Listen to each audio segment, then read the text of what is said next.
தமிழும் சரஸ்வதியும் இன்றைக்கான எபிசோடில் ராகினி வந்துட்டு சொத்தை எல்லாம் அர்ஜுன் பேரில் மாற்றி எழுதிட்டாங்க.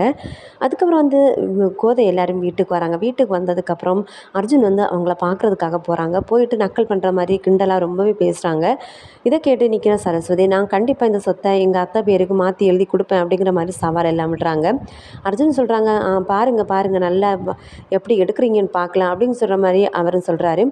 இந்த சைடு வந்து பார்த்திங்கன்னா அர்ஜுனோட அம்மாவும் அக்காவும் கோயிலுக்கு போகிறாங்க. கோயிலுக்கு போகும்போது அர்ஜுனோட அப்பாவோட ஃப்ரெண்டை வந்து பார்க்குறாங்க. அவங்க வந்து கோதை நடேசன் மேலே எந்த தப்புமே இல்லை, அவங்க வந்து பணம் கொடுக்க தான் வந்தாங்க, அப்போ நீங்கள் தான் வீட்டில் இல்லை அப்படிங்கிற மாதிரி எல்லா உண்மையும் சொல்கிறாங்க.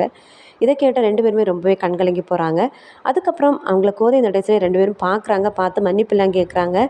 பட் வந்து கோதை சொல்கிறாங்க, நாங்கள் எத்தனை தடவை எடுத்து சொன்னோம், ஆனால் நீங்கள் நம்பவே இல்லை அப்படிங்கிற மாதிரி சொல்லிட்டு போகிறாங்க. அதுக்கப்புறம் இந்த சைடு வந்து பார்த்திங்கன்னா அர்ஜுனும் பரமனும் வீட்டுக்கு வராங்க. வீட்டுக்கு வரும்போது அர்ஜுனோட அம்மா சொல்கிறாங்க, எங்கே போயிட்டு வரீங்கன்னு கேட்குறாங்க. அவங்க வந்து இப்படி கோதை வீட்டுக்கு தான் போயிட்டு வரோம் அப்படின்னு சொல்லி ரொம்ப நக்கல் பண்ணி பேசுகிறாங்க. அதுக்கப்புறம் அர்ஜுனோட அம்மா எல்லா உண்மையும் சொல்கிறாங்க. அவங்க மேலே எந்த தப்பும் இல்லை, நம்ம மேலே தான் தப்பு அப்படிங்கிற மாதிரி எல்லா உண்மையும் சொல்கிறாங்க. ஆனால் அர்ஜுன் அதையெல்லாம் நம்புற மாதிரியே இல்லை.